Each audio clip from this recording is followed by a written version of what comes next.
Tanggap tayo ng report paratang ni dating Pangulong Duterte kay Pangulong Marcos hinggil sa pagbebenta ng gold reserve, sinagot ng bagong Palace Press Officer. Brigada Maricar Sargan, ibrigada mo! Brigada Live Report! Nagpatawag agad ng press briefing ngayong hapon ang bagong Palace Press Officer na si Attorney Claire Castro upang sagutin ang pahayag ni dating Pangulong Rodrigo Duterte sa isang indignation rally sa Cebu. Sa talumpati kasi ng dating Pangulo, inakusahan ni Duterte si Pangulong Ferdinand Marcos Jr. ng pagnanakaw at patuloy na pagbebenta ng gold reserve ng bansa na umano'y halos nauubos na.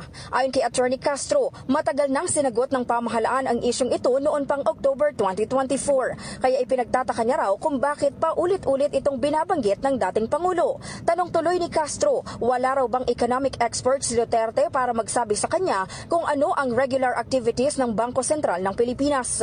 Ipinaliwanag niya na ang BSP lamang ang solong namamahala sa pagbebenta ng gold reserve, kaya't wala anyang papel dito ang Pangulo.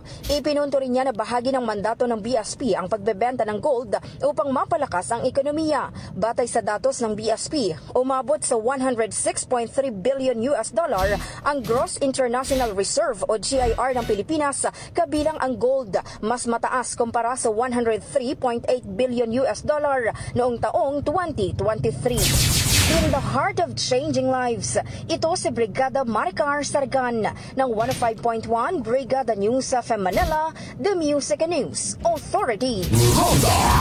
Brigada. Ang bahaging ito ay hatid sa atin ng Standout ES4 Capsule. Simulang tuparin ang pangarap ng iyong anak. And starting now,